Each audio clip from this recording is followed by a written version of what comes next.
excelente psiquiatra, si no es que el mejor de Tabasco. Y bueno, bienvenido, doctor. Adelante con su ponencia cuando guste. Bueno, pues muchas gracias. Buenas noches a todos. Doctora Edith, gracias por la invitación. Doctora Ana, gracias. Bueno, hoy me la pusieron muy difícil porque me pusieron 5 o 6 temas. Entonces, en una hora esto es prácticamente imposible. Entonces, comentando por acá con la doctora Garduza, acordamos revisar 2 temas con un poco más de detalle, si están de acuerdo. Empezamos con el trastorno de ansiedad generalizada.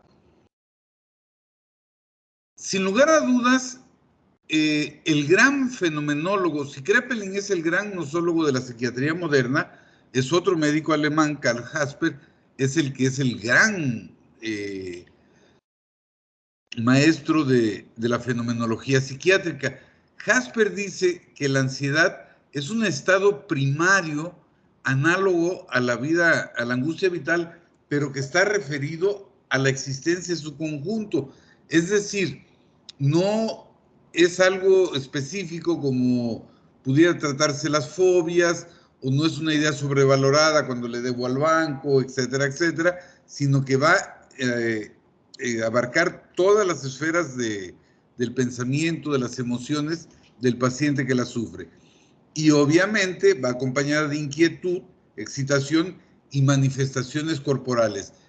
Siempre yo les insisto a los chicos que no puede haber emoción sin manifestación somática, y la ansiedad evidentemente no es la excepción. Ahora, desde el punto de vista operacional, es una sensación displacentera, difusa, es decir, no tiene una localización precisa y que va acompañada, como decíamos, de malestares somáticos, dolor retroesternal, opresión, taquicardia, hiperhidrosis, rubor, etcétera, etcétera. Clínicamente tiene características que la hacen ser fácilmente identificables. Pero antes de esto, antes de hablar de ansiedad patológica, tenemos que hablar un poco de ansiedad. La ansiedad es probablemente la más universal de las emociones y está diseñada para protegernos contra un posible problema, una situación que percibo como amenazante y que me da adaptación. Entonces, ¿cuándo vamos a hablar de ansiedad patológica? Cuando esta ansiedad es resultado de un estímulo sobrevalorado. ¿A qué me refiero? Si yo en este momento veo una víbora venenosa, pues voy a tener una respuesta ansiosa. Pego el brinco, voy a tener taquicardia, etcétera, etcétera. Pero esto no es malo, esto me está protegiendo. El problema es que yo tenga esta respuesta al ver esta víbora, por ejemplo, en un video, en una fotografía, o que solo me imagino que pudiera estar, ¿de acuerdo? Y entonces, vamos a considerar esto como patológico. Otra característica es la intensidad. Yo espero que todos, mañana hay examen, todos nos ponemos un poco tensos, pero esta tensión no debe paralizarme, al contrario, debe estimularme. Entonces, la ansiedad patológica, ya hablando de ella, no tiene una causa aparente. ¿A qué me refiero? Si yo en este momento le pregunto a alguien, oye, me acabo de enterar que tu mamá tiene cáncer en fase terminal, insuficiencia renal, alguna cosa, pues lo esperado es que me diga, yo le pregunte cómo estás y me diga preocupado. Pero aquí no pasa eso. Le preguntamos y dice, pues no sé,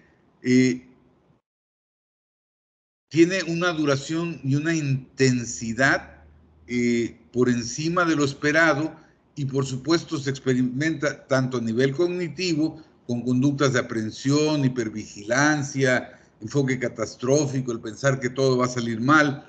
A nivel afectivo hay disforia, a nivel físico ya habíamos hablado de esta hiperactividad autonómica, y a nivel conductual, pues las conductas de evitación. Si yo sé que pensar que hacer tal cosa, ir a tal lugar, me provoca, pues entonces no lo hago, ¿no? No voy a presentarme en clase a exponer porque siento que me voy a angustiar. En el DSM-4 y el DSM-5 se consideran diversos trastornos de ansiedad. Ya en la CIE-11, esto se comparte con la CIE-10. En la CIE-11, algunos como la agorafobia, las fobias, el TOC, salen de este capítulo en un capítulo especial. Ahora, hablar de ansiedad, de trastorno de ansiedad generalizada, es algo relativamente nuevo.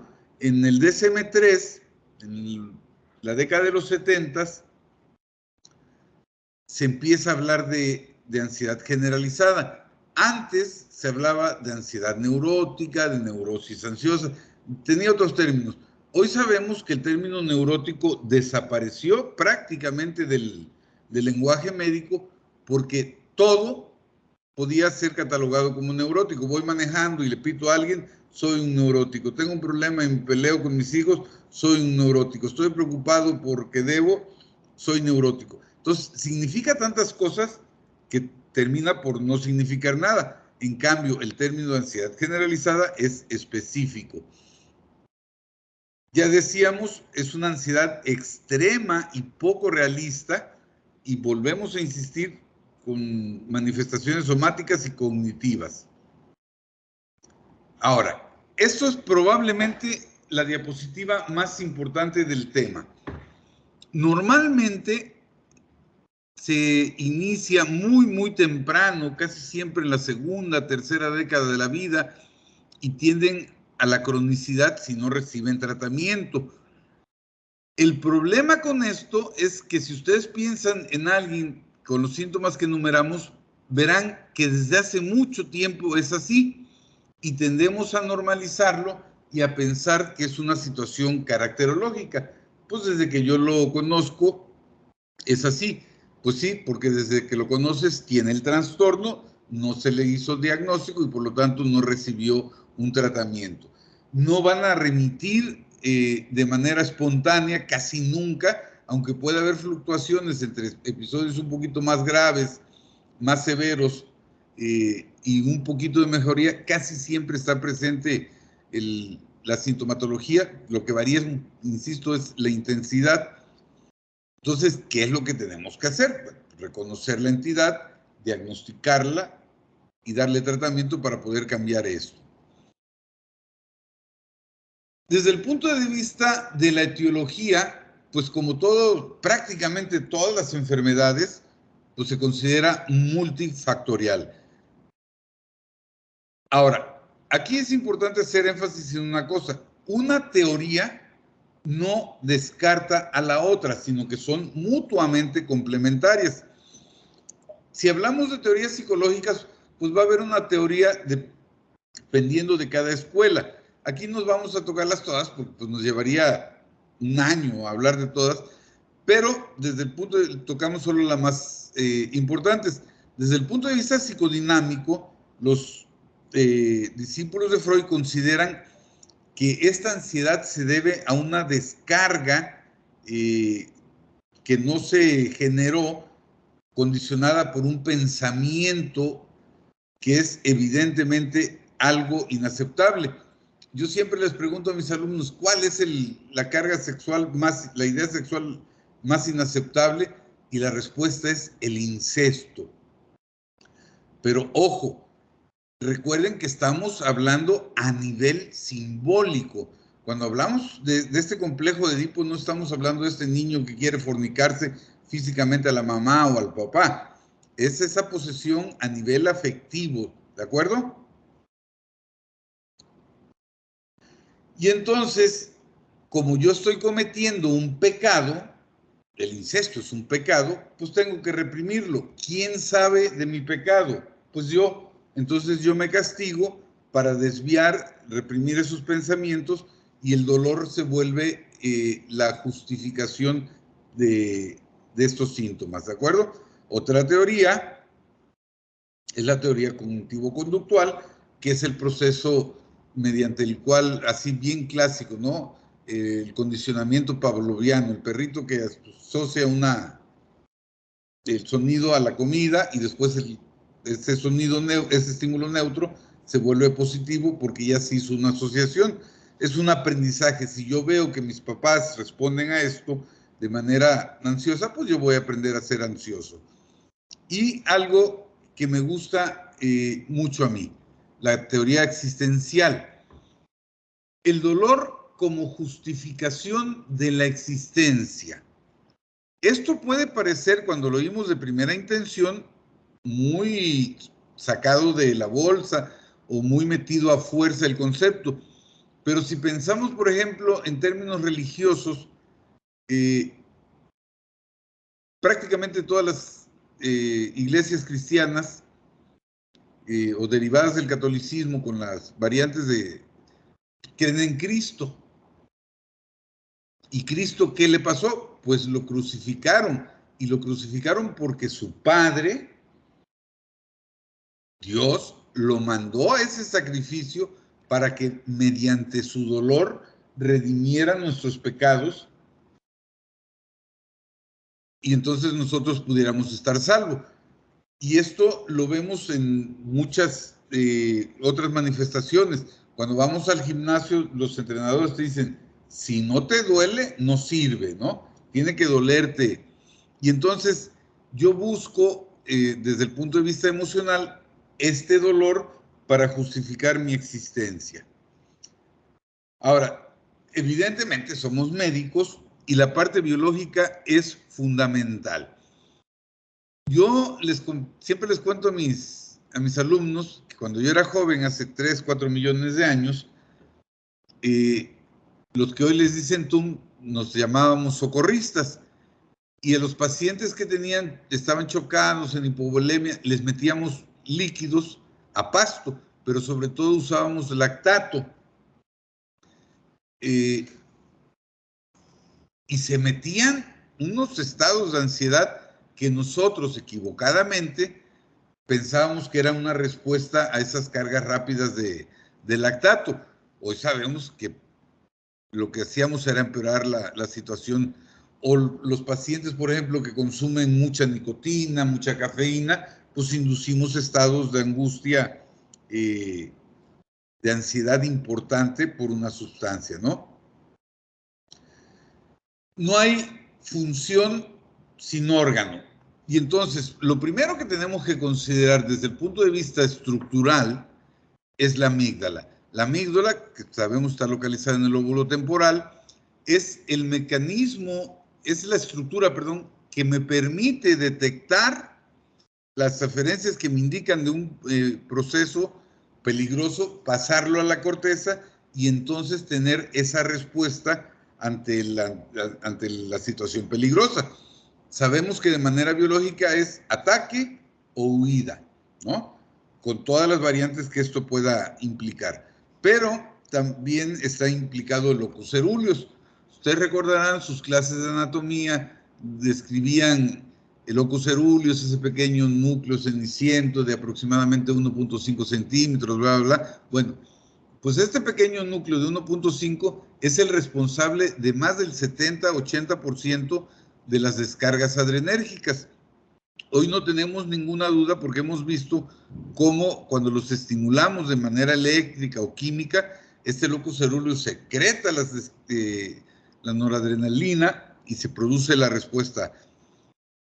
Se canaliza obviamente a través de los núcleos del tallo. Si nosotros recordamos a nivel de la decusación de las pirámides, ya pasa directo cuando por abajo es contralateral. Y los tálamos. Normalmente pensamos en el tálamo como el relevo de toda la emoción, de toda la sensación perceptiva. Sabemos que la única sensación que no releva en tálamos es la olfatoria, porque esa tiene una vía diferente, pasa directo.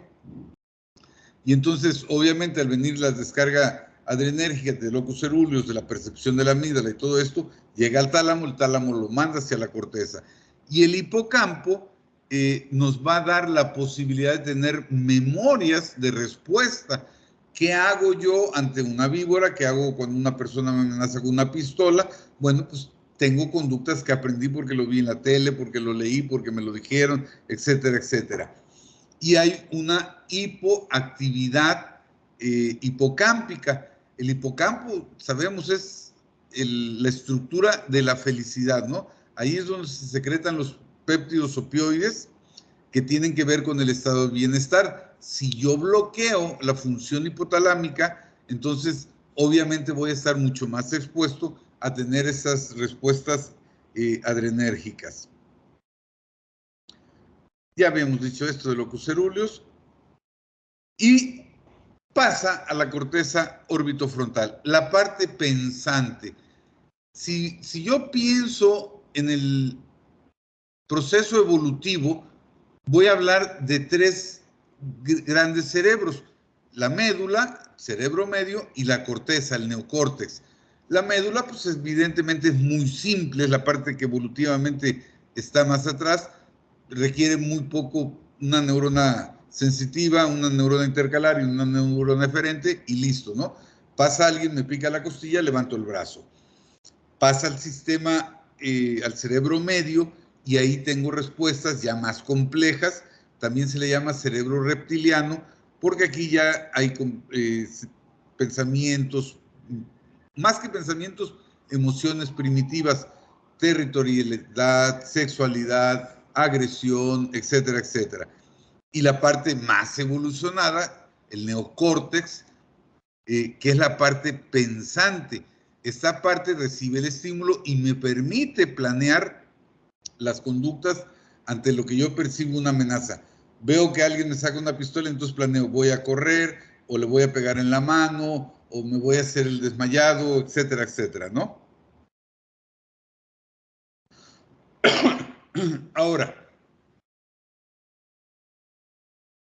para hacer el diagnóstico de trastorno de ansiedad, como cualquier otro diagnóstico, no es un invento, no es parece, no es creo, no es me imagino, sino que tenemos que cubrir los criterios diagnósticos que nos marcan los diversos manuales, en este caso la CIE-10.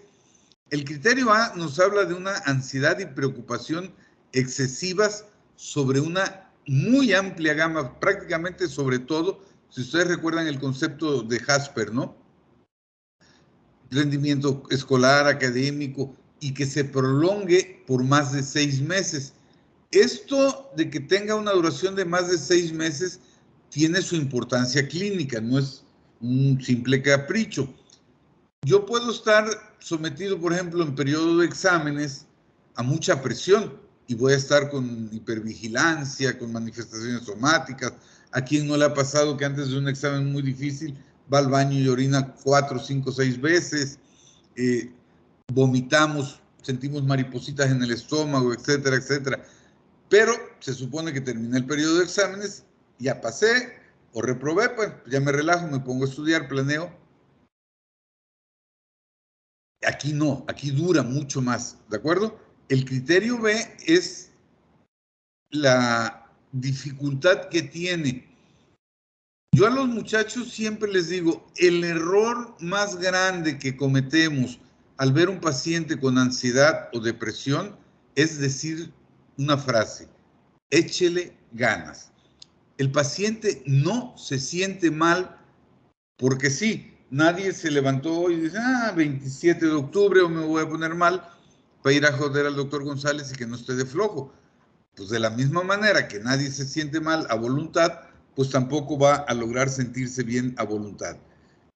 El criterio C es que esté asociado a más de 3 de los síntomas que se enumeran a continuación, y por supuesto en los niños, por la percepción, por la explicación, la conciencia que tiene de su entorno, solo se pide uno.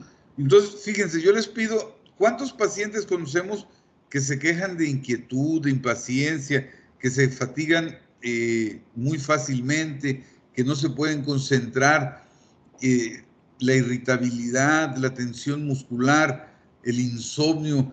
Este insomnio, que puede ser en el caso de la ansiedad inicial o medio con frecuentes despertares y con una sensación de sueño poco reparador. Hay gente que te dice, es que a mí yo tengo el sueño muy ligerito, cualquier cosa me despierta. Pues eso no es sano. Se supone que cuando yo me acuesto me desconecto, ¿no?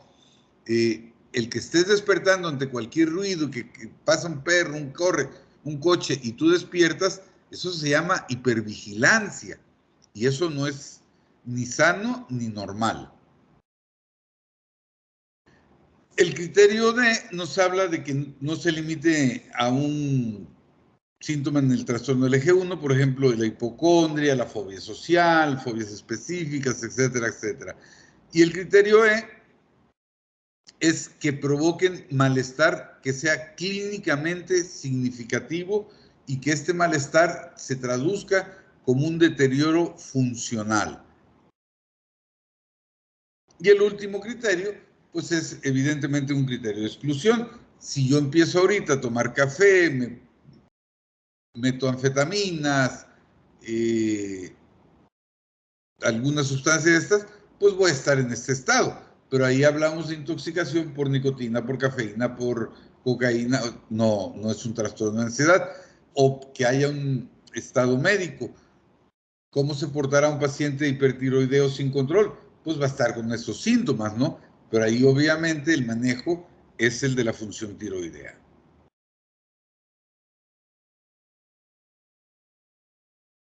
El tratamiento. Muchas veces los médicos jóvenes preguntan, doctor, ¿psico o farmacoterapia?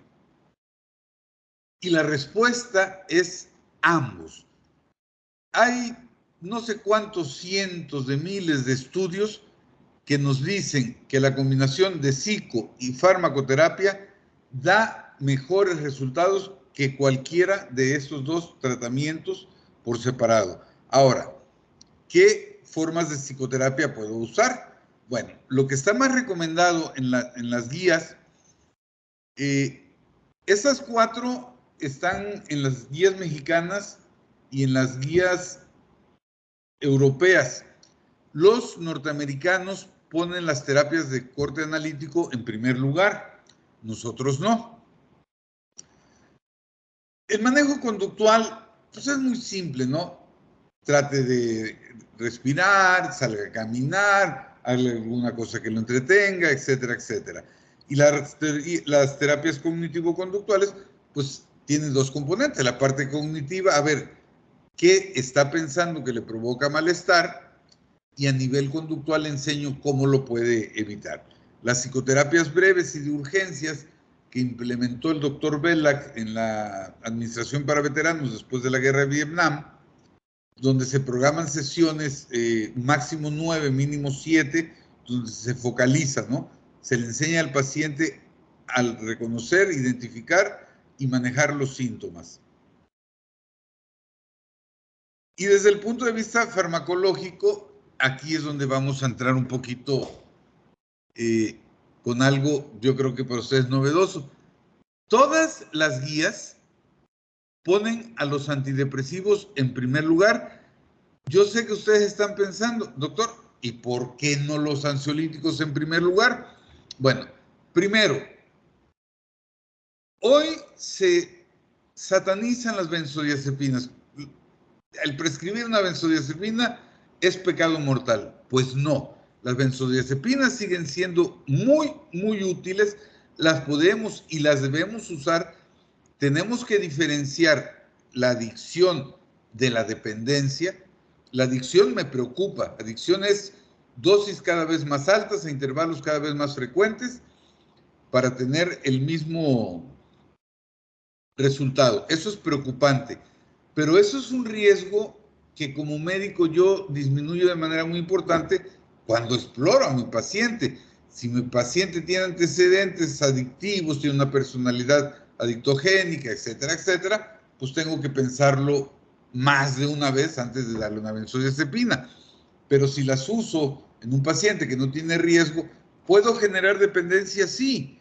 Yo les aseguro que todos ustedes tienen en su familia alguien que hace 20 años se toma media tableta de clonazepam y si no, no puede dormir. ¿Y esto es malo? Pues no. Esto le da calidad de vida, le permite descansar, le permite estar funcional al otro.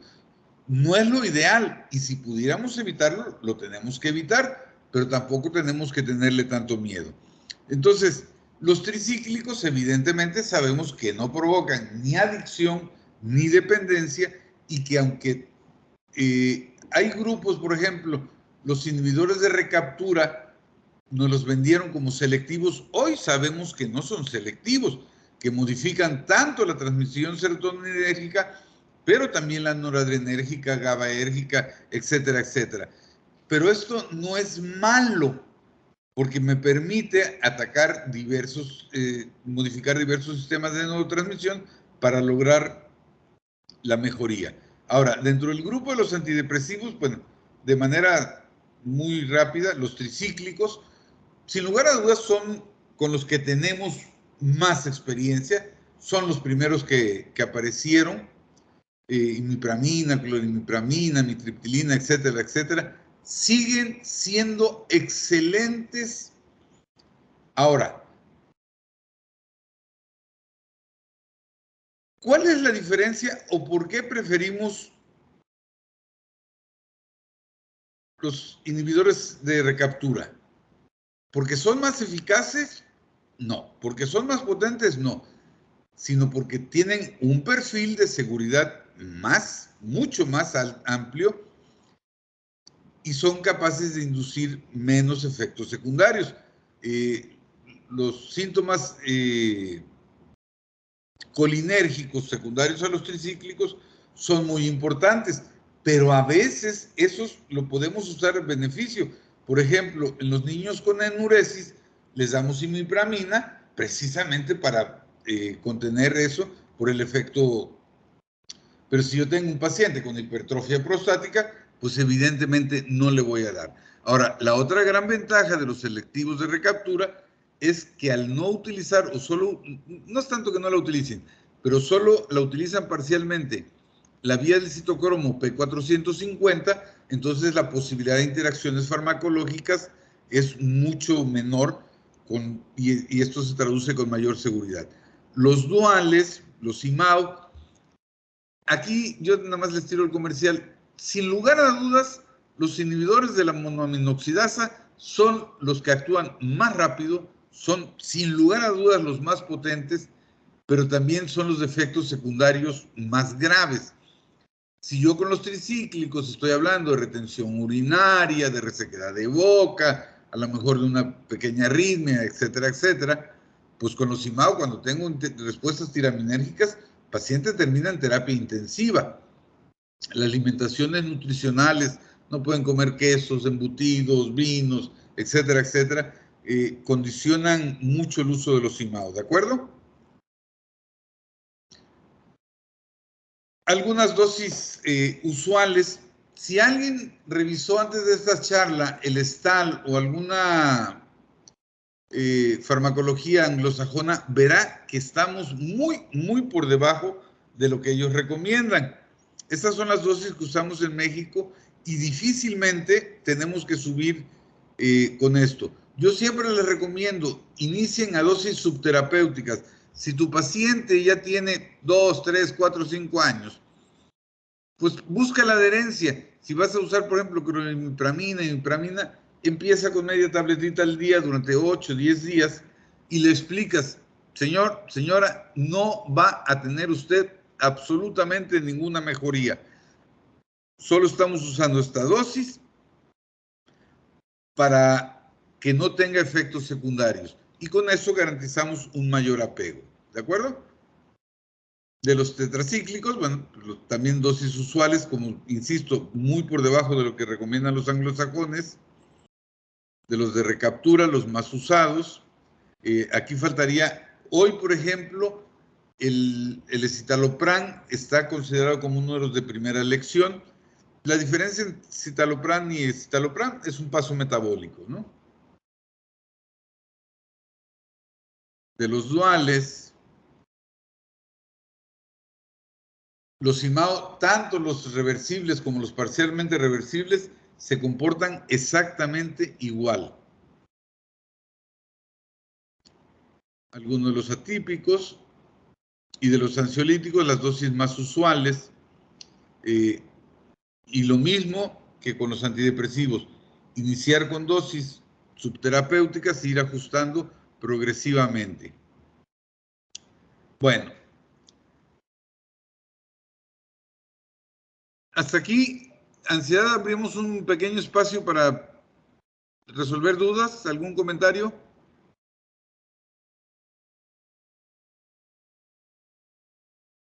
Adelante, adelante. Doctor, buenas noches. Buenas Fíjese noches, Jorge Mario. que conforme a su plática, pues muy interesante y todo, pero me surgieron dos dudas. Adelante. Fíjese que, por ejemplo, ya ve que las guías como el DSM y todo eso marcan que para el diagnóstico de ansiedad tienen que ser mínimo 6 meses en adultos, ¿no? Así es. Mi pregunta es, doctor, por ejemplo, cuando un adulto presenta ansiedad por 3 o 4 meses, pues ya debe ser como incapacitante para que lleve su vida común o normal. Y mi Sí, pregunta claro. es si con estos 3 meses se puede hacer ya el diagnóstico de ansiedad generalizada o tenemos que esperar hasta los 6 meses para iniciar tratamiento o cuál sería como la conducta a tomar cuando un paciente tiene ya como 3 meses, 4 meses de ansiedad.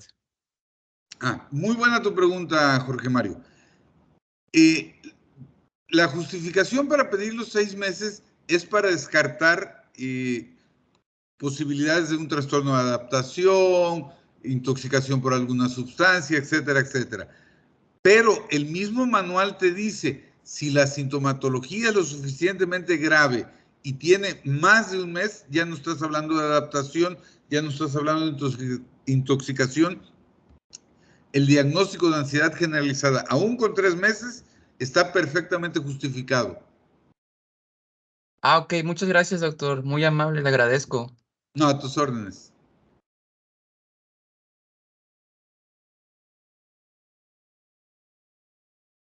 ¿Alguien más?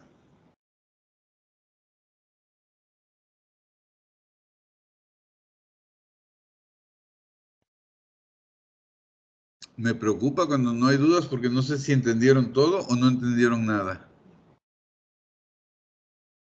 ¿Cada cuánto necesitaría un paciente con ansiedad? ¿Cada mes o cada 15 días?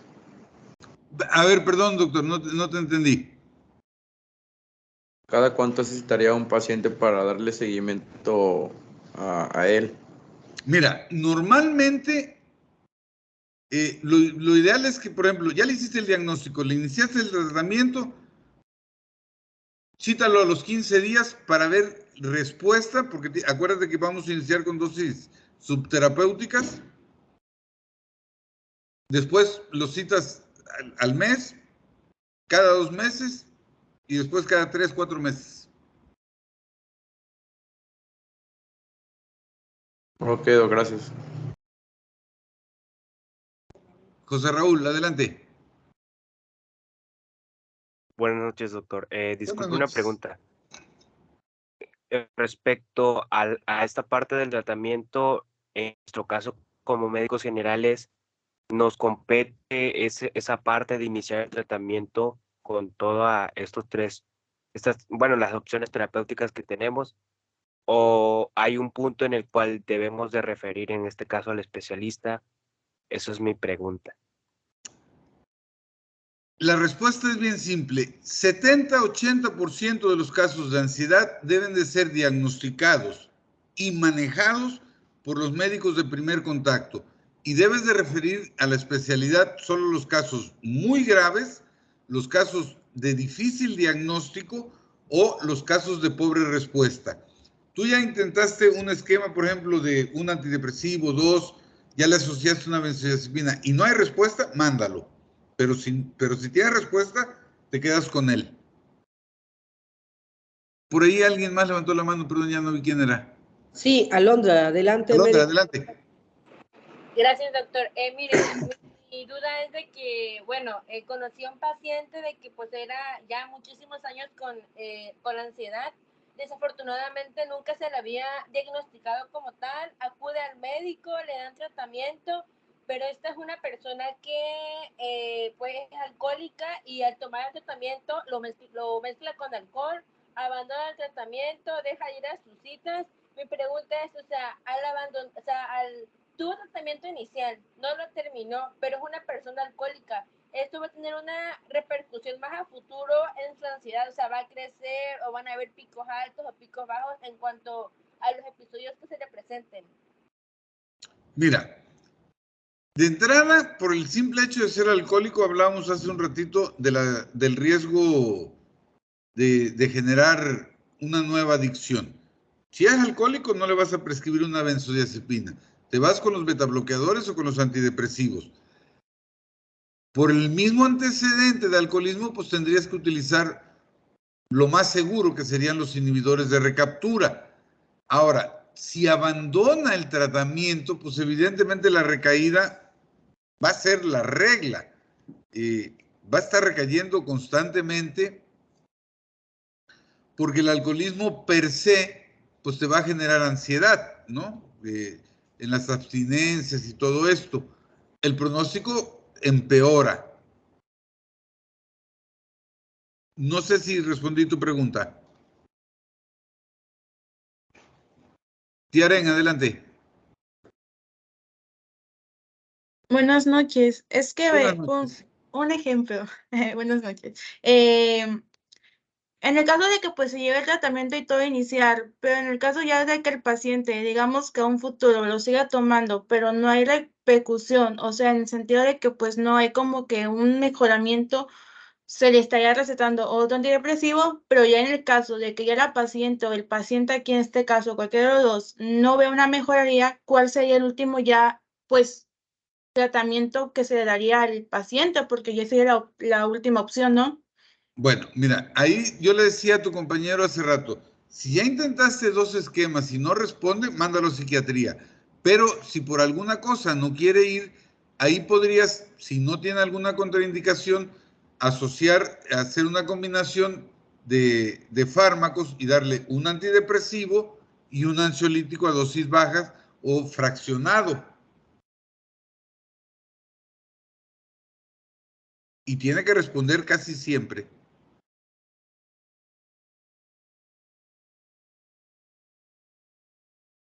Médicos, ¿quién más gusta participar? Si no, para que el doctor continúe con el segundo tema. Muchas gracias, doctor. Doctor, continuamos con el segundo tema. Gracias, doctor. Ok, doctora.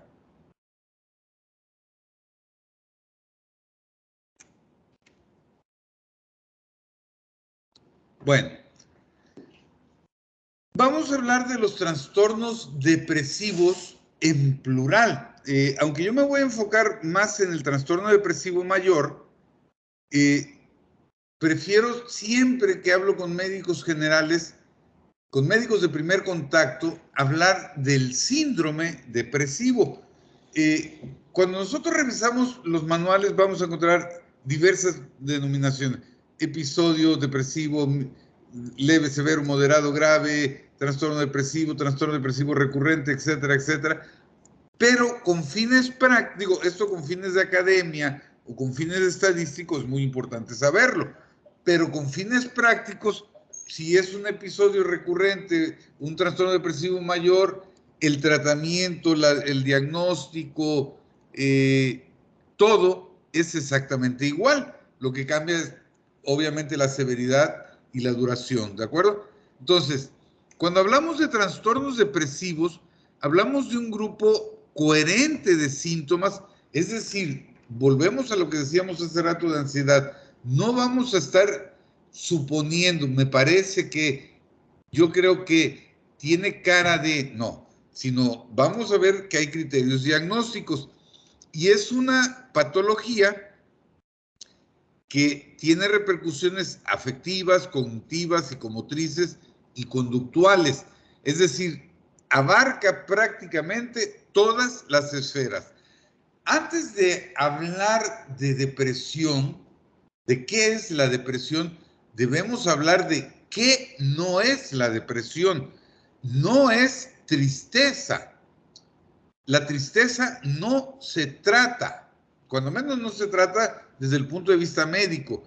¿Cuál es la diferencia entre depresión y tristeza? Primero, la tristeza es un estado de ánimo total y absolutamente normal y que siempre se corresponde a una pérdida objetal. Yo pierdo mi lapicero, que me gusta mucho, me pongo triste. Pierdo a mi hijo, que es más importante, me pongo más triste. Pero esto no es patológico. O sea, si yo pierdo algo, pero en la tristeza tú le preguntas y dices, pues no sé, tengo todo, estoy muy joven, muy guapo, me va muy bien, soy un triunfador, pero yo no soy feliz. Yo estoy sufriendo tanto a nivel afectivo como cognitivo. Hay un síntoma que yo hago mucho énfasis porque difícilmente vienen los libros, la desesperanza. Cuando nosotros pensamos en suicidio, suicidio del depresivo, por supuesto, lo que lleva al suicidio es la desesperanza. Cuando yo ya perdí toda esperanza de que las cosas van a ser mejores, es cuando digo, ¿para qué sigo luchando? ¿De acuerdo? Entonces, en el paciente deprimido, esta parte es fundamental. El síndrome depresivo es un síndrome muy, muy heterogéneo. En cuanto a sus causas, ya decíamos, hay factores biológicos, psicológicos, sociales, etcétera, etcétera. Es también muy variable en cuanto a su evolución. Hay cuadros que remiten, hay otros que remiten parcialmente, hay otros que remiten ad íntegrum, hasta la cronicidad o el suicidio. Y obviamente también varía en su intensidad. Hay formas muy leves hasta formas muy, muy graves. En el capítulo de trastornos del ánimo, bueno, están los trastornos depresivos, los trastornos del afecto, como el trastorno afectivo bipolar, etcétera, etcétera, pero eso no los vamos a tocar. Nada más los mencionamos así como... Ahora, les decía, hablar del trastorno depresivo mayor. ¿Qué vamos a encontrar? Autoconcepto muy pobre, una valoración distorsionada de mí mismo. Nosotros tenemos que tener una cierta dosis de narcisismo que me permita funcionar. Si yo les pregunto, oigan chicos, ¿ustedes se dieron cuenta que estoy muy viejo, que estoy pelón, que estoy feo, etcétera, etcétera? Eso es un autoconcepto pobre. No, eso es una realidad, porque así estoy. Pero así como veo eso, también veo que soy trabajador, que soy leal, que soy honesto, que soy buena gente, que tengo sonrisa bonita, que me sé los chistes más léperos de toda la colonia, etcétera, etcétera. Aquí el paciente con autoconcepto tiende a rechazarse a sí mismo y cree que los demás no lo van a valorar. Por supuesto, miran el mundo como un lugar hostil, que los sobrepasan las exigencias, sienten que nadie los quiere, que todos se sienten marginados, marginales, y el futuro totalmente desesperanzador y con un pesimismo marcado. El hecho de que yo me equivoque no es un fracaso. El hecho de que me equivoque significa que estoy haciendo algo. Y cuando me sale mal, aprendí la forma, en el peor de los casos, de cómo no hacerlo. Pero si yo me siento frustrado, todo lo hago mal, no sirvo para nada, etcétera, etcétera, pues voy a dejar de intentar de hacer las cosas, ¿no? Ya no cambia.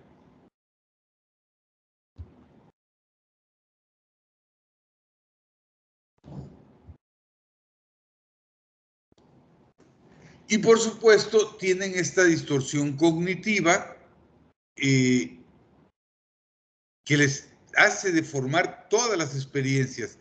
Claro, yo iba a ir hoy a Acapulco y como yo iba a ir, se le ocurre al Pacífico sobrecalentarse. O sea, no busco la explicación en el calentamiento global, en la circulación, no, es porque yo iba a ir, ¿no?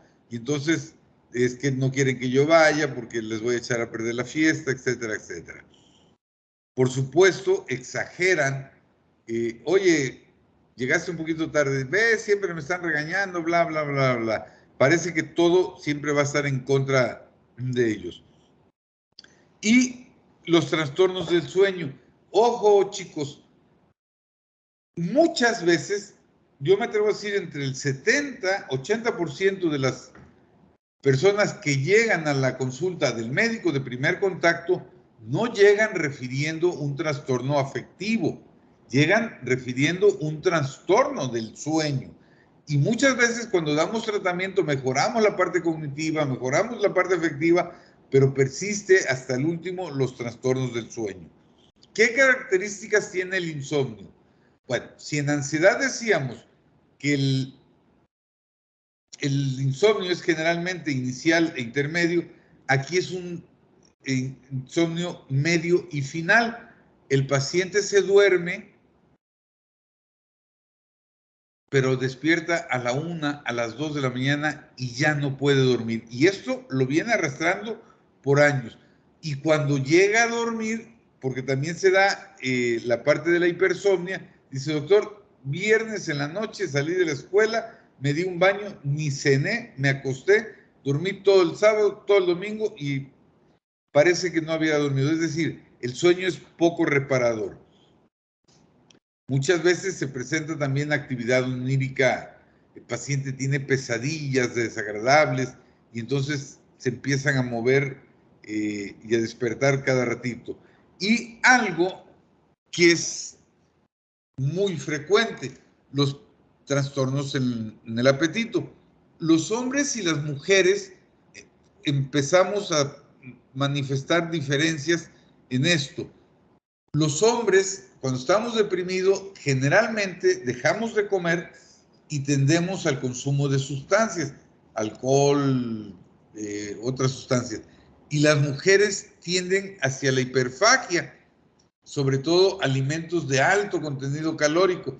Aquí vi varias chicas, cuando han estado deprimidas un sábado, se compran su botecito de 2 litros de helado, con una bolsa de chocolates Kisses, pero eso sí, una Coca-Cola de dieta por aquello de las calorías.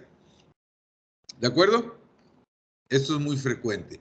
Y la disminución del deseo sexual. Los psicoanalistas dicen que pensar en sexo es normal solo 24 horas al día. Ya más allá, ya es patológico. Pero evidentemente cuando se hace esto, volvemos a lo que hablamos hace rato, no se está haciendo textual, ¿no?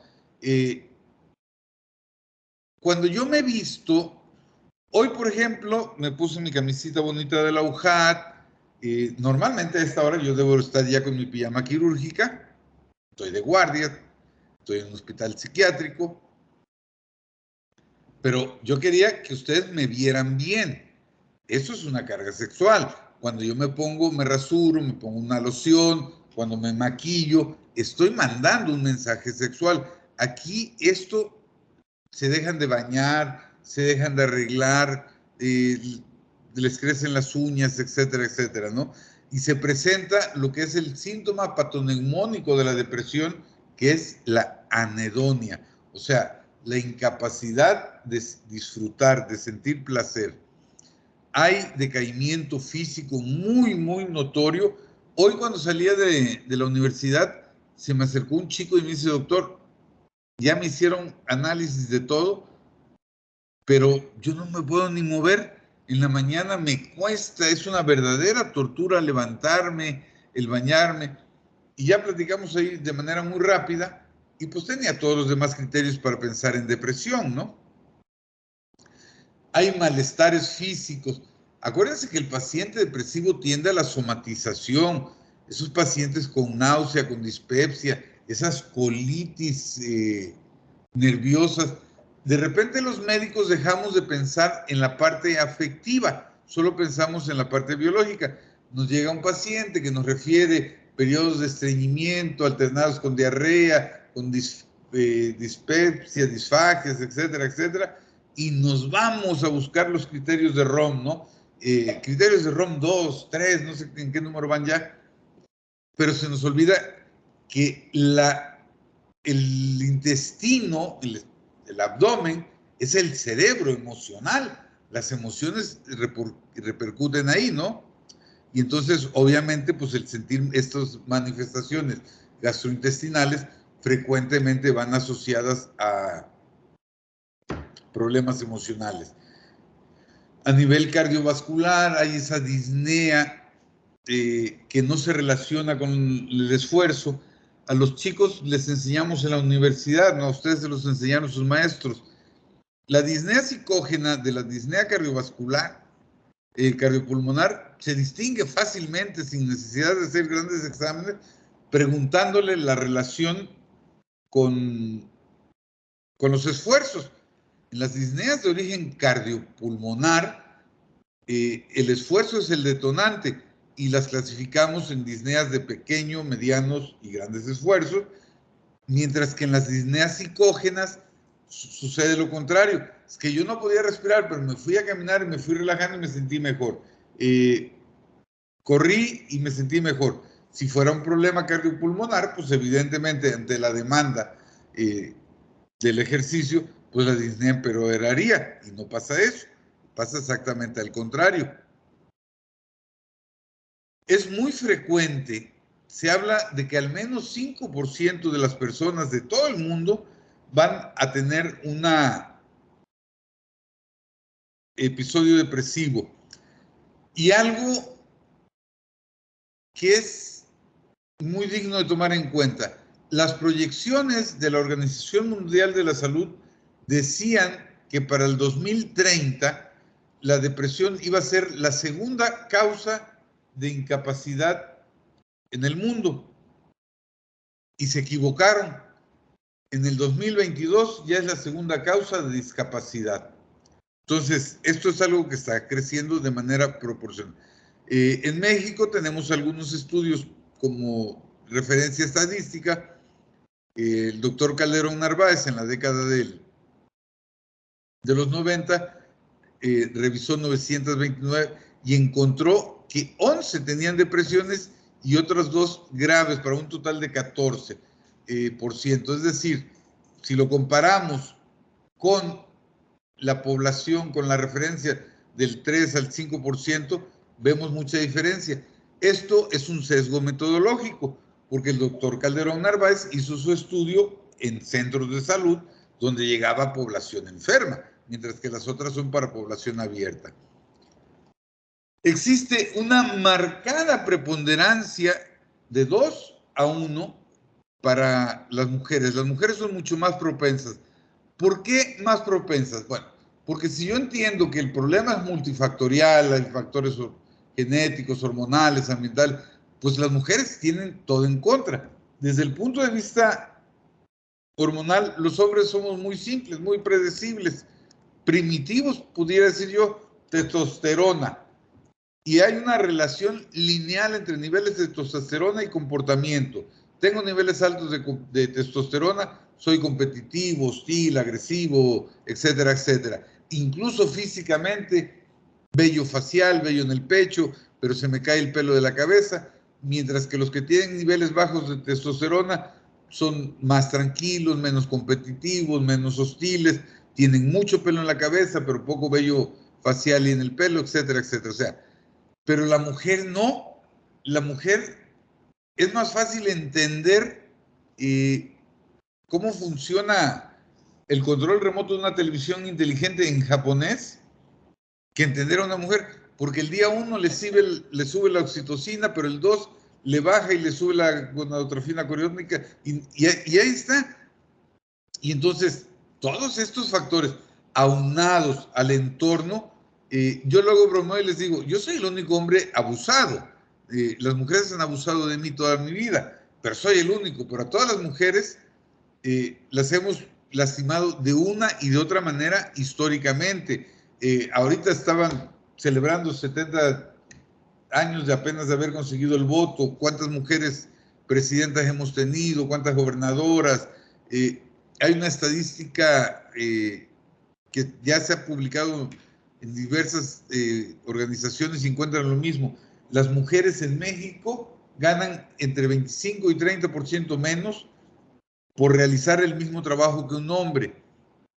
Y vamos en la calle y les decimos cosas, mientras que a los hombres pues no nos dicen nada, ¿no?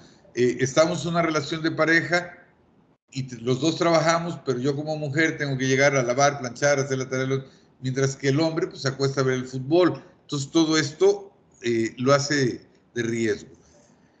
El curso pues evidentemente se inicia muy temprano, casi siempre en la segunda, tercera década de la vida. Y lo malo, lo preocupante es que cada vez los estamos viendo más jóvenes. Hace algunos años, ver depresión en los niños, que siempre ha existido, era relativamente raro. Vamos, no relativamente raro, era poco frecuente. Hoy es sumamente frecuente. Ahora, en adolescentes, ya ni se diga. ¿Se acordará usted, doctora Edith, hace 2 años, 2, 3 años, la tesis del chico de medicina que presentó, no era tesis, la investigación que presentó para el concurso, que entrevistó a sus compañeros, y encontramos 42% de estudiantes deprimidos. Evidentemente fue un cribaje, pero es una cantidad monstruosa, ¿no? Alarmante. Sí, doctor, me acuerdo de él y también fue un foquito rojo para empezar a ver estrategias e invitar a los alumnos que reflexionaran si tenían condiciones de depresión y ansiedad, se acercaran a su tutor para poderlos guiar. Sí, exacto. Entonces, les decía, este trabajo de este compañero de ustedes muestra cómo cada día tenemos más. La explicación, yo acabo de estar recientemente en Guadalajara, ahorita en el mes de octubre, en el Congreso de la APM, y hubo un trabajo sobre esto, y la explicación es el entorno. Hoy las demandas son cada vez más altas, tenemos que tener una computadora más rápida, un celular de más alta gama, ropa de más marca, etcétera, etcétera, pero en términos reales estamos ganando mucho menos de lo que se ganaba en los 60s, en los 70s, pero tenemos más demandas, las rentas son más caras, y todo esto me genera más y más presión. Vivimos con la presión de la seguridad, por ejemplo. Cuando yo estaba a su edad, nos podíamos ir a cualquier lado caminando porque no gastábamos en taxi y no pasaba absolutamente nada. Hoy ustedes salen a caminar y los secuestran, los violan, no sé, cualquier cosa, ¿no? Y todo esto va limitando y va deteriorando la calidad de vida y va generando las condiciones propicias para que se presente este trastorno. Los episodios pueden desaparecer a veces y a veces solo parcialmente, pero ojo, aquí estamos hablando de con tratamiento, que es muy importante. Estamos hablando de pacientes con tratamiento. El paciente sin tratamiento difícilmente va a remitir. Ahora, los antidepresivos evidentemente se deben usar tanto en la fase aguda como en la fase de continuación y de sostén. Es muy, muy frecuente, esto lo vemos todos los días. De hecho, es nuestra primer causa de recaída, es la pobre adherencia. El paciente toma el medicamento 2, 3 meses, se siente bien y lo suspende. Y eso es muy malo, pero a veces, pero a veces lo que es peor, tomaron el medicamento, mejoraron y se lo suspende el médico. Porque pues ya está bien, ¿para qué lo sigue tomando? No, acuérdense, el tiempo mínimo es entre 4 y 6 meses, como mínimo. Pero ya el acuerdo prácticamente mundial es que se deben de sostener cuando menos 8 meses, ya no 6. Y por supuesto, usarlos a dosis terapéuticas.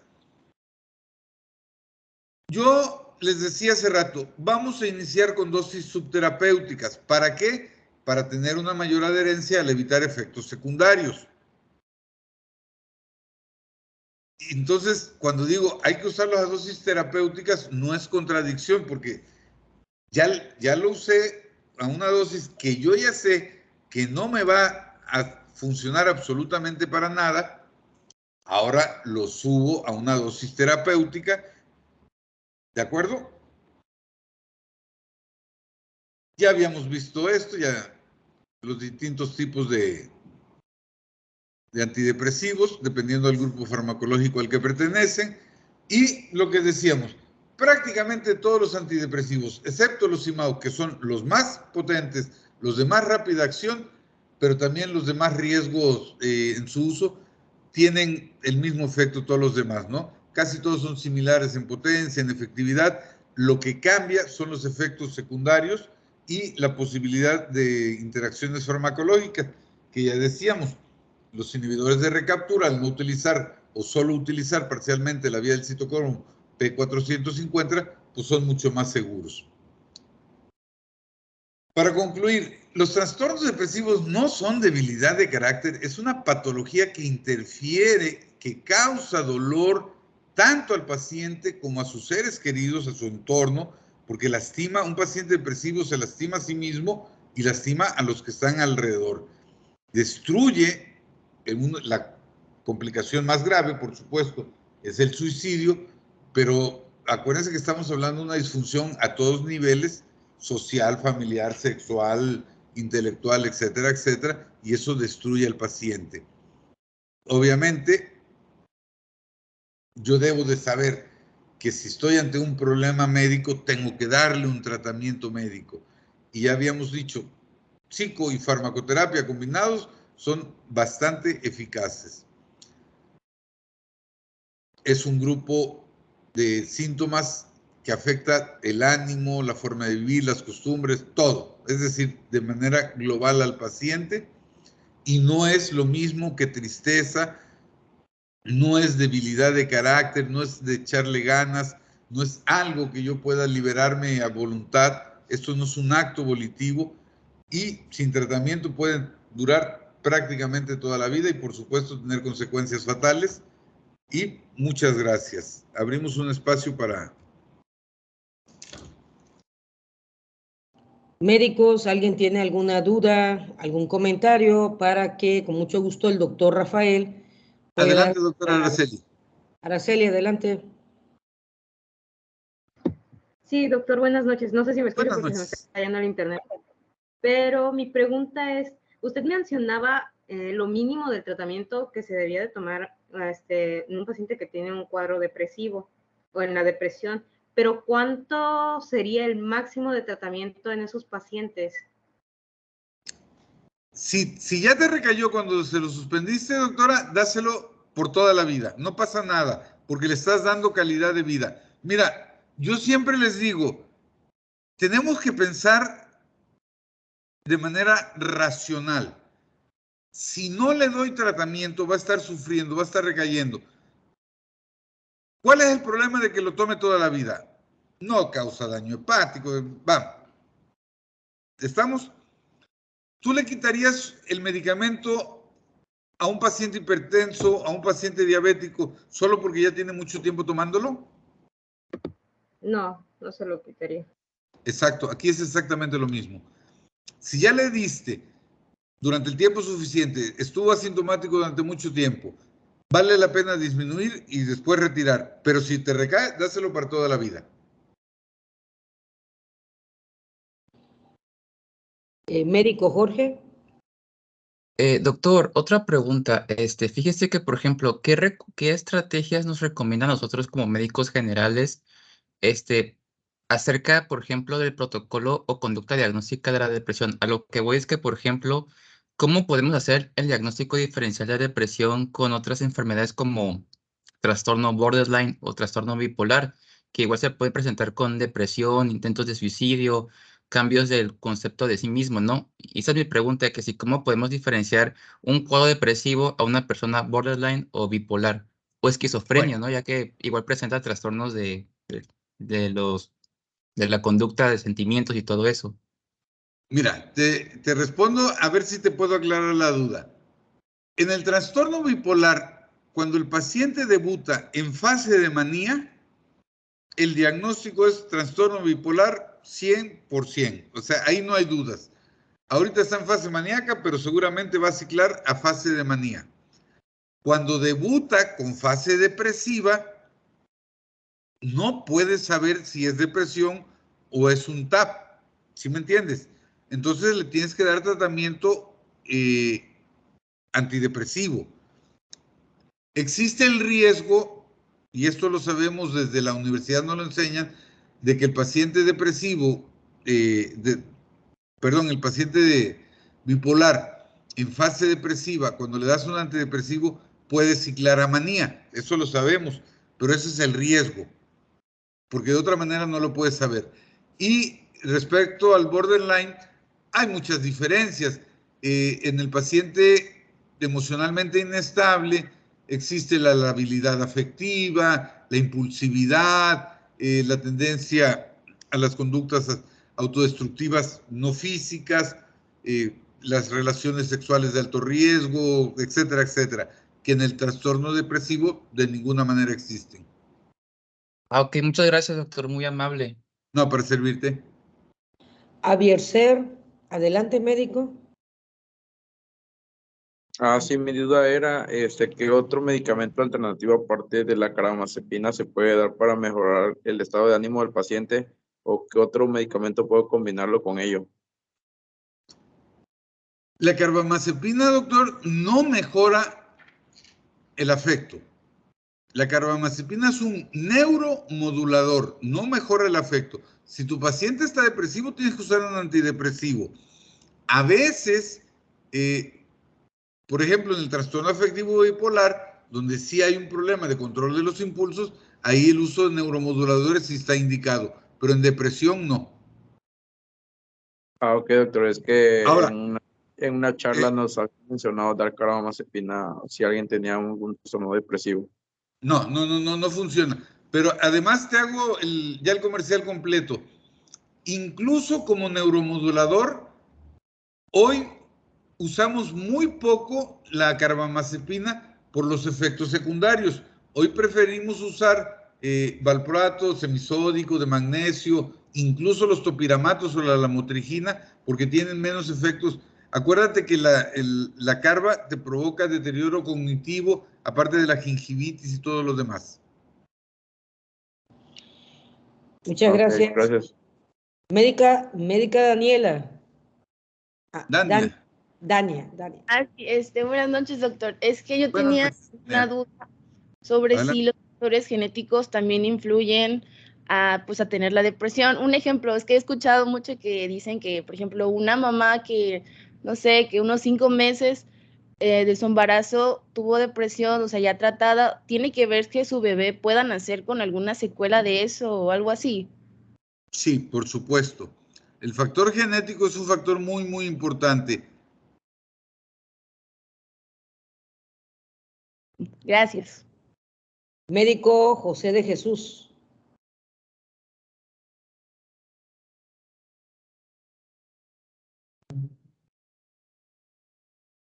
Buenas noches, sí. Buenas noches, José.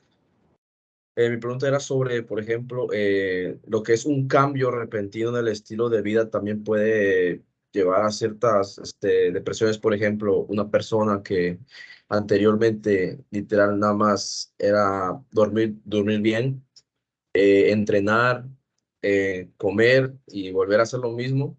Y ya después, por ejemplo, cambia su estilo de vida a tener que entrar en el estudio, pocas horas de sueño y pues literalmente como su cuerpo está acostumbrado a tener entrenamientos casi diarios y ahorita pues nada más lo hace muy pocas veces a la semana, pues esto lo podría llevar a cierta depresión.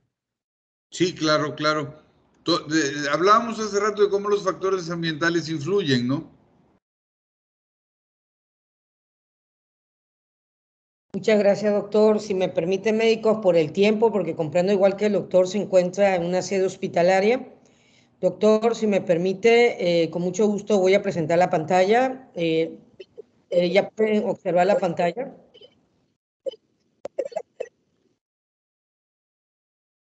Sí, muy bien.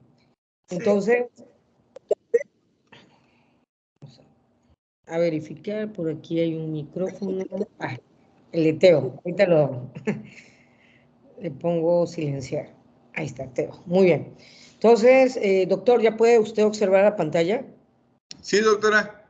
Muy bien, yo veo ahí un excelente psiquiatra. La verdad, gracias, doctora, muy amable. Cómo me gustaría que fuera docente VM. La verdad, las puertas de esta universidad están abiertas para usted, doctor. Yo sé que usted ha formado muchos médicos generales, sobre todo en la parte de salud mental, que desafortunadamente actualmente se carece mucho de ella. Por tal motivo, doctor, la Universidad del Valle de México, la Escuela de Ciencia de la Salud Campus Villahermosa, otorga la presente constancia al doctor Rafael González Jorge por su participación como ponente en la conferencia de depresión y ansiedad.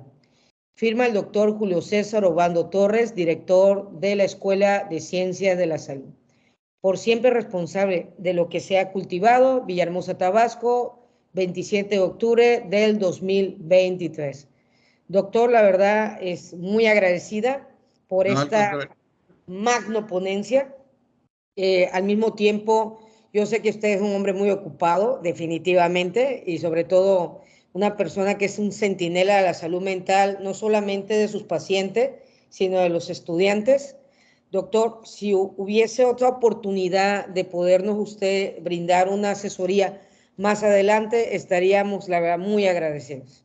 Doctora, para mí es un verdadero placer ayudarles en lo que pueda. Estoy a sus órdenes. Muchísimas gracias. Gracias, doctora Garduza, por traer a este magno hombre de la salud mental. Médicos, que tengan una excelente noche. Doctor, muchas gracias. Éxito en su guardia. Hasta luego, Gracias, doctor. doctora. Buenas noches, muchachos. Quedo a sus órdenes. Gracias, doctor. Gracias.